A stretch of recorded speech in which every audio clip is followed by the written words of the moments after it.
हरिओम प्रिय दर्शकों, आज इस वीडियो में हम जानेंगे कि सफला एकादशी कब है।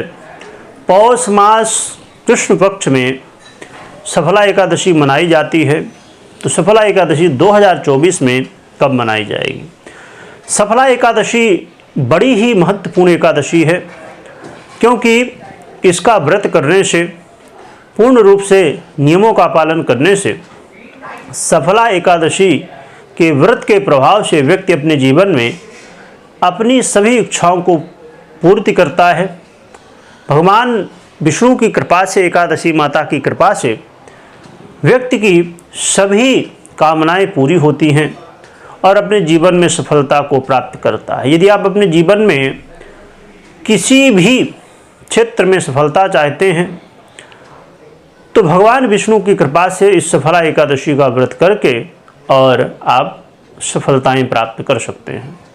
सफला एकादशी का व्रत करने से व्यक्ति का जीवन सफल हो जाता है और व्यक्ति सभी पापों से मुक्ति प्राप्त कर लेता है।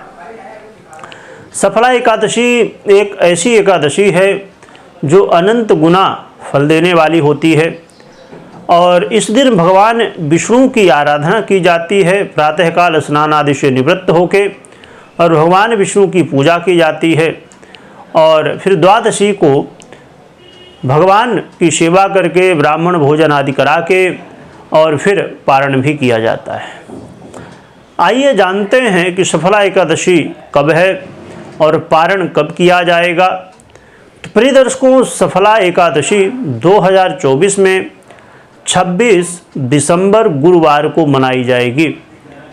इसमें कोई संशय नहीं है, न कोई दो मत है। इसमें सभी लोग जो है तो वैष्णव हो, स्मार्त हो, सभी लोग जो है तो 26 दिसंबर को गुरुवार को एकादशी मनाएंगे और 27 दिसंबर को जो है तो पारण किया जाएगा। तो 27 दिसंबर को कब पारण किया जाएगा?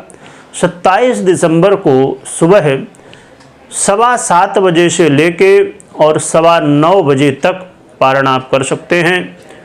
और साथ में इस बात का ध्यान रखें कि जब भी आप एकादशी का व्रत करें तो उसमें कोशिश करें कि आप मिथ्याभाषी ना हों, यानी कि झूठ बोलने से बचें, ब्रह्मचर्य का पालन करें, संभव हो तो भूमि शयन करें।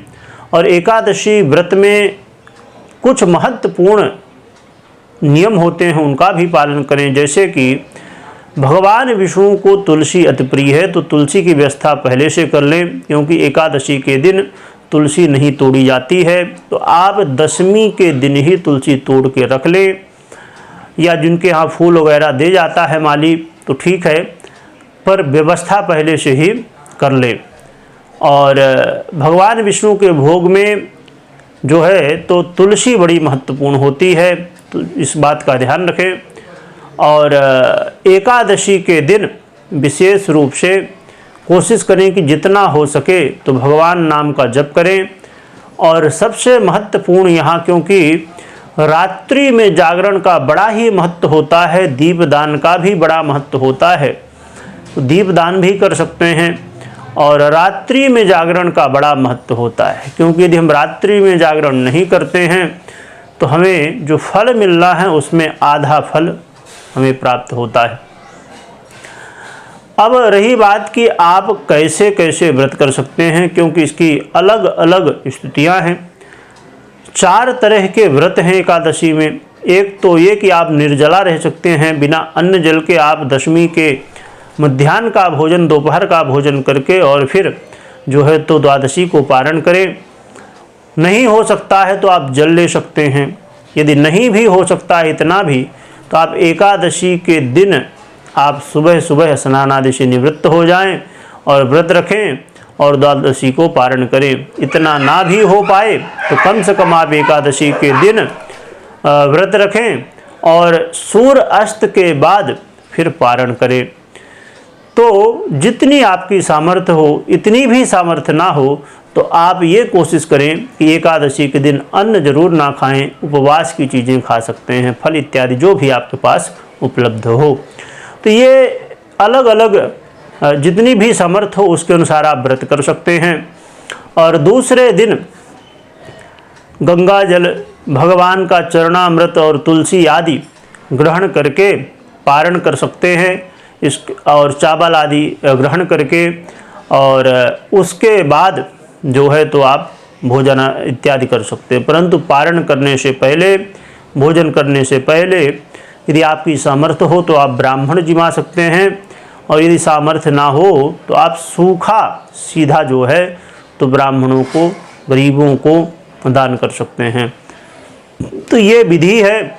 यदि आपके और भी कोई प्रश्न है तो आप कमेंट कर सकते हैं, जिससे आने वाले समय में आपको वीडियो के माध्यम से जानकारी प्राप्त हो सके। वीडियो देखने के लिए बहुत बहुत धन्यवाद।